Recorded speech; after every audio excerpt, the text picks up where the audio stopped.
দেখছেন open the YouTube channel এবং মাসুম মাহবুব Facebook page.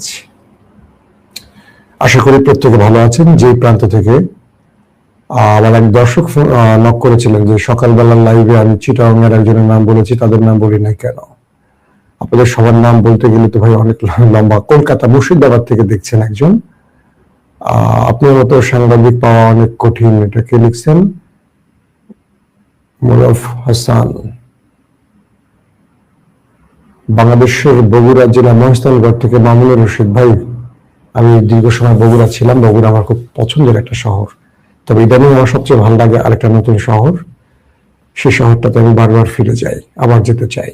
পাহাড়, পর্বত, লেক, দুর্দান্ত জায়গা। নাম বলেন আপনারা, দেখি কোন শহরের কথা বলছি। আমার দর্শক যারা দেখছেন, সেটা আমার ভালোবাসার শহর। ওখানে গেলে আমি কবি হয়ে যাই। পাহাড় আছে অনেক, চমৎকার লেক আছে, সাগর আছে। ওখানে গেলে কেমন যেন হয়ে যায়, বুঝতে পারছেন? চট্টগ্রাম। বলে দিলাম আমাদের নামটা। দর্শক চলুন আজকে তাহলে আমরা মূল খবরে চলে যাই। শুরুতে আপনাদের সাথে একটু কানেক্ট হয়ে নিলাম। শুনতে এবং দেখতে পাচ্ছেন আপনারা, তাই তো? ইরানের সাথে আমেরিকার লড়াইটা এখন বাঘ আর বিড়ালের নয়, বলতে পারেন এই লড়াইয়ের প্রেক্ষাপট তৈরি হয়েছে বাঘ আর সিংহের মধ্যে। কে জিতবে শেষ পর্যন্ত? আসলে বনের রাজাকে এই মুহূর্তে ডোনাল্ড ট্রাম্প যেভাবে আয়োজন করেছিলেন, সে আয়োজনে কিছুটা ভাটা পড়ে গেছে। কারণ ইরান তাকে যে জবাবটা দিয়েছে, সেই জবাবটা ডোনাল্ড ট্রাম্প এভাবে আশা করেনি। মনে করেছিল পুচকে ইরান, দুর্বল ইরান এক ধমকে সোজা হয়ে যাবে। ইসরায়েল এবং আমেরিকার টার্গেট ছিল ইরানের রেজিম চেঞ্জ ঘটাবে, সরকার পতন ঘটাবে। তাই তারা নিজেরা একটা বিক্ষোভ সৃষ্টি করলো, নিজেরা মদত দিয়ে এজেন্সি বা গোয়েন্দা ব্যবহার করে। ইরান সরকার সেটাকে মোকাবেলা করে ফেললো। অজস্র হাজার হাজার মানুষের প্রাণ গেল। দিন শেষে ইরান বা ইরানের রাষ্ট্রীয় বাহিনী বা ইরানের খামেনি সরকার পুরো কন্ট্রোল তার হাতে ফিরিয়ে নিল। প্ল্যান এ পশ্চিমাদের ফেল করলো, প্ল্যান বি ফেল করলো, চলছে প্ল্যান সি। প্ল্যান সি হলো ইরানে স্ট্রাইক করবে আমেরিকা, সঙ্গে সাপোর্ট দিবে ইসরায়েল। এই স্ট্রাইকটি হবে ইরানের ব্যালিস্টিক, পারমাণবিক এবং আলী খামেনির পতন। অর্থাৎ ব্যালিস্টিক প্রোগ্রাম ধ্বংস করবে, নিউক্লিয়ার সাইট ধ্বংস করবে, আলী খামেনিকে হত্যার মধ্য দিয়ে রেজিম চেঞ্জ ঘটাবে। এটিও কঠিন হয়ে গেল আমেরিকার জন্য। সিআইএ এখন পর্যন্ত জানছে না আলী খামেনি কোন বাংকারে আছে। তাদের অভ্যন্তরীণ যত রকম সোর্স ইন্টেলিজেন্স ব্যবহার করছে, এটুকু বোঝা গেছে এখন পর্যন্ত তারা জানছেন না আলী খামেনি কোথায়। আর আলী খামেনিকে হত্যার জন্য তাদের যে সবচেয়ে বড় এয়ারক্রাফট ক্যারিয়ার আব্রাহাম লিঙ্কন, এটি ওমান সাগরে এসে বসে আছে। যখনই তারা আলী খামেনির অবস্থান নির্ণয় করবে, তখন তারা স্ট্রাইকে যাবে। এটি আমরা এক বাক্যে বলতে পারি।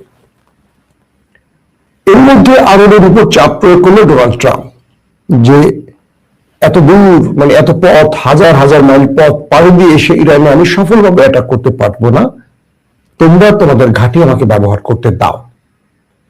সৌদি আরব প্রথমে আমতা আমতা করলো এক প্রকার। তারা তাদের দফতর থেকে বার্তা দিল না তারা এই যুদ্ধে ইরানের বিপক্ষে তাদের ঘাঁটি ব্যবহার করতে দেবে না। আজকে লেটেস্ট আপডেট বলছে সৌদির ক্রাউন প্রিন্স মোহাম্মদ বিন সালমান স্পষ্ট করে জানিয়ে দিয়েছে তারা ইরানে আক্রমণে তাদের ভূমি কিংবা আকাশ কাউকে ব্যবহার করতে দেবে না। মিস্টার মোহাম্মদ বিন সালমান কথা বলেছেন ইরানের প্রেসিডেন্ট মাহমুদ পেজেশকিয়ানের সাথে, এবং তিনি পেজেশকিয়ানকে আশ্বস্ত করেছেন, ইরানের প্রেসিডেন্টকে আশ্বস্ত করেছেন, কোনোভাবেই সৌদি আরব তার ভূমি এবং আকাশ ব্যবহার করতে দেবে না ইরানের বিরুদ্ধে। তার মানে ইরানে আক্রমণ করতে হলে ইসরায়েলকে জর্দান, সৌদি আরব হয়ে কিন্তু ইরানে আসতে হয়। যদি ম্যাপটা দেখেন বুঝবেন।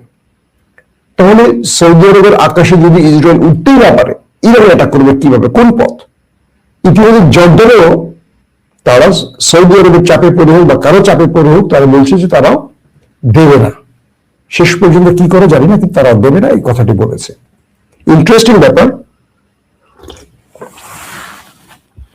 সৌদি আরব শুধু নয়, একই সময় আরেকটি আরাবিয়ান মোড়ল, যাকে বলি ধনকুবের রাষ্ট্র, আরব আমিরাত, সেই আরব আমিরাতের এমবিজেড, মোহাম্মদ বিন সালমানের পাশে যাকে বলা হয়, সেই এমবিজেড, এমবিএস আর এমবিজেড জায়েদ, তিনিও জানিয়েছেন আরব আমিরাত কোনোভাবে ইরানের আক্রমণে কাউকে তার ভূমি এবং আকাশ ব্যবহার করতে দেবে না।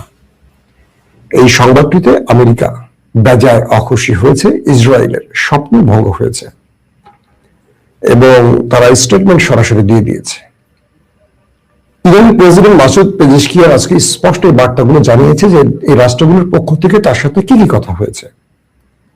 তার মানে আরবের জন্য, আরব তো বিশাল ঘাঁটি তৈরি করে রেখেছে, আরবের মার্কিন ঘাঁটিগুলো আছে, তারা ইরানকে টার্গেট করে এই ঘাঁটিগুলো বানিয়েছে, কিন্তু এই মুহূর্তে আমেরিকা আরবের ঘাঁটিগুলো আর ইউজ করতে পারছে না।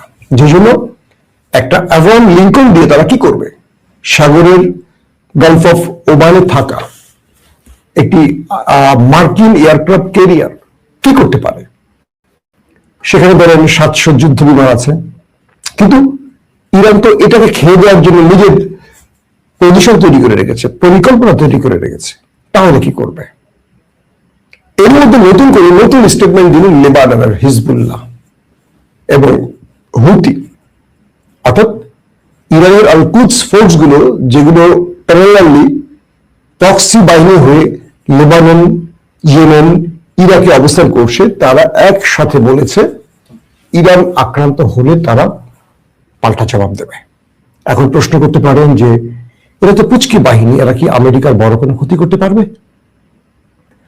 একটু পরিসংখ্যানে হাত দেন, কি দেখবেন আপনারা, যখন ইসরায়েলে প্যালেস্টাইনের লড়াই চলছিল, তখন পৃথিবীর একটি মাত্র পুচকি বাহিনী বলছি কেন, তার রাষ্ট্রীয় বাহিনী না, ইয়েমেনের একটা বিদ্রোহী বাহিনী, যাদেরকে আমরা আনসারুল্লাহ হুতি বলি, পুরো 1 বছরের অধিক সময় ধরে পৃথিবীর পরাশক্তি যাকে বলা হয় ইসরায়েল, তাদেরকে কিন্তু ট্যাকেল করে গেছে। প্রতিদিনই তারা মিসাইল মেরেছে, দখলদারদের তেল আবিব, হাইফাকে নাচিয়ে তুলেছে এই হুতিরা। ইন্টারেস্টিং ব্যাপার, যখন ইসরায়েল পৃথিবীর বিভিন্ন দেশ থেকে অস্ত্র পাচ্ছিল জাহাজে, নৌপথে, তখন ইসরায়েলের এই জাহাজগুলোকে টার্গেট করে নিয়মিত অ্যাটাক করেছে। বলা হচ্ছে 1.5 থেকে 200 জাহাজকে টার্গেট করেছিল ইয়েমেনের হুতিরা। শুধু ইসরায়েলের নয়, পৃথিবীর যে কোনো দেশ ইসরায়েলকে যে কোনো পণ্য পাঠিয়েছে, সেই জাহাজকে তারা ডুবিয়ে দিয়েছে, অ্যাটাক করেছে। অর্থাৎ পুরো সাগরকে দখলে রেখেছিল ইয়েমেনের এই পুচকি বাহিনী। এরপর কি হয়েছিল, আমেরিকা, ব্রিটেন, ফ্রান্স সম্মিলিত, জার্মান সম্মিলিত, তারা যুদ্ধ ঘোষণা করেছিল এই পুচকি বাহিনীর বিরুদ্ধে, বিদ্রোহী বাহিনীর বিরুদ্ধে। তারা একই সঙ্গে, মানে ইয়েমেনের হুতিদের বিরুদ্ধে আমেরিকাকে কোয়ালিশন করতে হয়েছে যুদ্ধের জন্য, জার্মান, ইটালি, ফ্রান্স সবার সাথে। ফলশ্রুতিতে কি দাঁড়ালো, ইয়েমেনের সবগুলো বাহিনীর সাথে একা লড়াই করলো, করে আমেরিকার জাহাজ আইজেনহাওয়ারকে তাড়া করেছে, ইসরায়েলের জাহাজকে তাড়া করেছে, ব্রিটেনের জাহাজকে তাড়া করেছে, জার্মানের জাহাজকে সাগর ছাড়া করেছে, সেই গালফ অফ এডান আপনারা শুনছেন তখনকার। এবং যতগুলো ইয়েমেনের জলসীমার নিকটবর্তী জায়গা ছিল, প্রত্যেকটা থেকে পশ্চিমা দুনিয়ার জাহাজগুলোকে পিটিয়ে দেওয়া করেছিল এই ইয়েমেন। তার মানে ইয়েমেন সাগরের সবচেয়ে বিপজ্জনক একটা বাহিনী, এটা মানতে হবে। এই ইসরায়েল ইয়েমেনে স্ট্রাইক চালিয়ে অনেক গুরুত্বপূর্ণ ব্যক্তিকে মেরেছে, তারপরও ইয়েমেন ইসরায়েলকে ছাড়েনি, প্রতিদিন কন্টিনিউ তারা মিসাইল মেরেছে দখলদার দেশটির ভেতরে। তো সেই ইয়েমেন এবার বলছে, যদি ইরানে আক্রমণ করে আমেরিকার কোন এয়ারক্রাফট ক্যারিয়ার, তাহলে সাগর থেকে সেটাকে আর ফেরত যেতে দেব না। এটা ওরা পারবে, কারণ ওরা এর আগে এই বিশাল দেশগুলোর সাথে একা লড়াই করেছে, ইয়েমেন একাই, কেউ এগিয়ে আসেনি ফিলিস্তিনের পক্ষে, ইয়েমেন এগিয়ে আসছিল। তারা বলছে যদি মার্কিন কোন এয়ারক্রাফট ক্যারিয়ার, ওয়ারশিপ, যুদ্ধ বিমান এই সাগরের উপর দিয়ে ইরানে গিয়ে আক্রমণ চালায়, সেটাকে আমরা ফেরত যেতে দেব না। লেবাননের হিজবুল্লাহ বলেছে ইরান আক্রমণের সঙ্গে সঙ্গে আমাদের অ্যাটাক শুরু হয়ে যাবে। ইরাক থেকে ইরানের প্রক্সি বাহিনীগুলো, ইসলামিক রেজিস্ট্যান্স, তারাও বলে দিয়েছে ইরাক থেকেও পাল্টা অ্যাটাক শুরু হয়ে যাবে। অর্থাৎ ইরান তার প্রক্সি বাহিনীকে গ্রিন সিগন্যাল দিয়ে দিয়েছে যে ইরানের আক্রমণের সঙ্গে সঙ্গে তোমরা কি করবা। এটি হলো ডোনাল্ড ট্রাম্পের নতুন টেনশনের আরেকটি কারণ। তো এই পরিস্থিতিতে আরবের সহযোগিতা যেমন ডোনাল্ড ট্রাম্প পাচ্ছেন না, তেমনি ইরানের প্রক্সি বাহিনীগুলো অ্যালার্ট হওয়ায় আমেরিকা নিজেই এখন টেনশনে আছে। পাশাপাশি ইসরায়েলের চিফ অফ স্টাফ, সেনাবাহিনীর যিনি চিফ অফ স্টাফ, তিনি স্পষ্ট বলেছেন রাশিয়া ইরানকে ব্যাপক অস্ত্র পাঠিয়েছে। এর মধ্যে দুটো তিনি উল্লেখ করেছেন, একটি হল SU-35 পঞ্চম প্রজন্মের যুদ্ধ বিমান, পাশাপাশি পঞ্চম প্রজন্মের আকাশ প্রতিরক্ষা সিস্টেম S-400। অন্যদিকে চীন, আমি আগে বলেছি, প্রায় 16 থেকে 20টি কার্গো ভর্তি করে আপগ্রেড ইলেকট্রনিক্স ওয়ারফেয়ার সহ প্রতিরক্ষা ব্যবস্থা এবং অ্যাটাকিং ব্যবস্থা পাঠিয়েছে। সিআইএ এখন বোঝার চেষ্টা করছে যে ইরানের কাছে এই মুহূর্তে কি কি মজুদ আছে। এক, সিআইএ এখন বোঝার চেষ্টা করছে যে ইরানকে যদি অ্যাটাক করা হয় ইরান কি কি পাল্টা প্রতিক্রিয়া ব্যবস্থা নেবে। সিআইএ মোসাদ বোঝার চেষ্টা করছে যে ইরান আক্রান্ত হলে কোন টার্গেটে পাল্টা আঘাতটা প্রথম করবে। তো সেই হিসেবে ইসরায়েল সর্বোচ্চ সতর্ক থাকলেও আমেরিকার ট্রাম্প ভাবছেন ভিন্ন জিনিস। তিনি ভাবছেন যে আমার গর্বের বা অহংকারের অ্যাব্রাহাম লিঙ্কন যদি কোনোভাবে ইরানের টার্গেটে পরিণত হয় তাহলে মধ্যপ্রাচ্য থেকে লেজ গুটিয়ে পালাতে হবে ট্রাম্প আঙ্কেলকে। ক্লিয়ার? অর্থাৎ ভারত যখন পাকিস্তানের কাছে ধোয়াইটা খেলো বুনিয়ানুল মারসুসে বা অপারেশন সিঁদুরে, তখন এশিয়াতে নতুনভাবে মোড়লগিরি শুরু করেছিল পাকিস্তান, আর ভারত চুপসে গেছে। এবং এই লড়াইতে ভারত পাকিস্তানের কাছে পরাজিত হওয়ার কারণে উপমহাদেশে ভারতের আধিপত্যটা কমে গেছে। বাংলাদেশেও পাকিস্তানকে তোয়াক্কা করছে না, উল্টো বাংলাদেশ, চীন, পাকিস্তান, তুরস্কের সাথে বন্ধুত্বে নজর দিয়েছে ইউনূস সরকার। ওই যে যখনই কেউ ব্যর্থ হয় তখন তার থেকে তার পাল্লাটা দুর্বল হয়ে যায়, তার পক্ষটা মানুষ ত্যাগ করে। ইভেন ডোনাল্ড ট্রাম্প তার বন্ধু নরেন্দ্র মোদীকে বলেছে পাকিস্তান ভারতের 7টা বিমান খেয়ে দিয়েছে। নরেন্দ্র মোদীকে ভালোই টিটকারি মেরেছে এই ডোনাল্ড ট্রাম্প। এবং এই ডোনাল্ড ট্রাম্প পাকিস্তানের সেনাপ্রধান আসিফ মনির প্রধানমন্ত্রী শাহবাজ শরীফের ডেকে ডেকে লাঞ্চ করিয়েছে, ডিনার করিয়েছে, নতুন নতুন প্ল্যাটফর্মে নতুন নতুন প্রেক্ষাপটে কাজ করেছে। সেখানে নরেন্দ্র মোদীর স্থান ছিল না এবং নরেন্দ্র মোদীর উপর অনেকগুলো ট্যারিফ যোগ করেছে। তো এই বিষয়গুলো হলো যুদ্ধের খেলা যে হেরে যাবে তার মিত্ররা সরে যাবে, এটি নিয়ম। তো ডোনাল্ড ট্রাম্প এখন চিন্তা করছেন যে এই যুদ্ধে যদি আমি হেরে যাই, কারণ ইরান থেকে আমেরিকা বিজয় নিয়ে ফিরতে পারবে না। কেন বললাম? এখন বললাম মাসুম ভাই, যুক্তি দেখান। 20 বছর এই ন্যাটোকে নিয়ে আমেরিকা আফগানে ছিল, আফগানে কিচ্ছু নাই, ভোটার বন্দুক ছাড়া, পাহাড়ি একটা বাহিনী ছাড়া কিচ্ছু আছে ওদের? কিচ্ছু তো নাই। এই আফগানকে 20 বছর ধরে আমেরিকা হারাতে পারেনি, সিরিয়াতে হারাতে পারেনি, লিবিয়াকে নিতে পারেনি, ইরাকে কিছু করতে পারেনি, আফ্রিকায় কিছু করতে পারেনি। পেরেছে? পারেনি। ইরানের মতো মধ্যপ্রাচ্যের একটা শির মুখে দমাবে কি করে, যে মধ্যপ্রাচ্য থেকে আমেরিকা অ্যাটাক করে বের হতে পারবে না? ইরান তার সাগরে, ইরান তার আকাশে, ইরান তার স্থলে এমন ভাবে নেটওয়ার্ক তৈরি করে রেখেছে যেটা আমরা আগে মনে করতাম যে আওয়াজ দেওয়া বেশি কিছু পারে না, কিন্তু দখলদারদের 12 দিন পিটিয়ে সোজা করে দেওয়ার পর আমরা বুঝতে পেরেছি ইরান কি পারে। অনেকে আমাদের সেদিন আমাদের খুব প্রিয় মানুষ আমেরিকা থেকে ইলিয়াস আমাকে ফোন দিয়ে বলতেছে, ভাই ইরান কি পারবে? আমি ইলিয়াসকে বললাম, আপনাদের ইলিয়াস হোসেন, 12 দিনের যুদ্ধে কে জিতছে? ইরান। তো ইরান পারবে কিনা প্রশ্নটা কেন?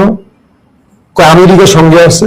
আমি আমেরিকার সঙ্গে আছে বাদ দাও, 12 দিনের যুদ্ধে ইরানের সাথে দখলদারা পেরেছিল কিনা? যাক, আরো অনেক লম্বা কথা। তো বিষয়টা হলো যে ইরান আওয়াজ বেশি দেয়, কাজ কম করে, এটা সত্য কথা। কিন্তু ইরান যখন নিজে আক্রান্ত হয় পাল্টা জবাব দেয়।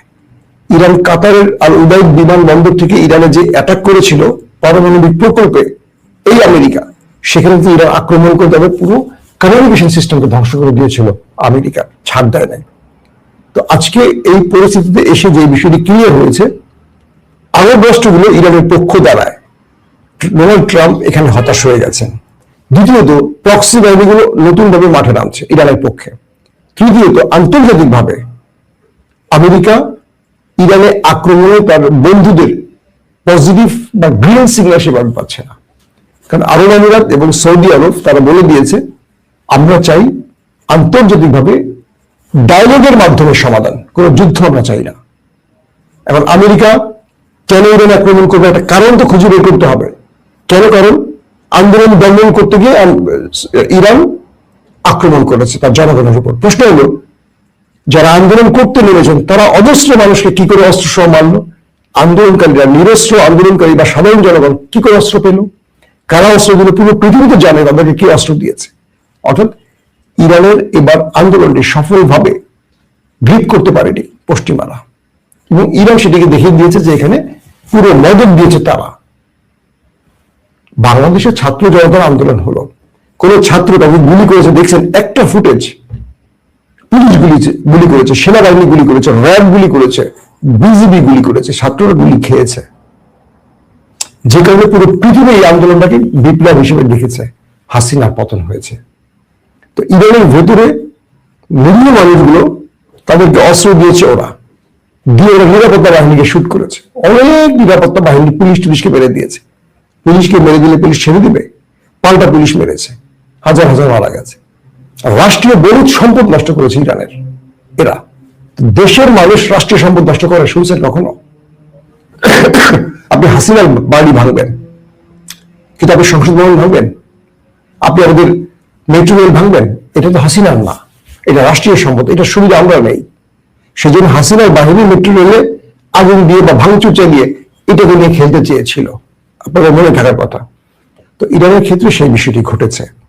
তো এখন এই পরিস্থিতিতে ইরানে ডোনাল্ড ট্রাম্প আক্রমণ করবেন মোটামুটি নিশ্চিত হলেও তিনি বুঝতেছেন এটা প্রতিক্রিয়া কি হবে।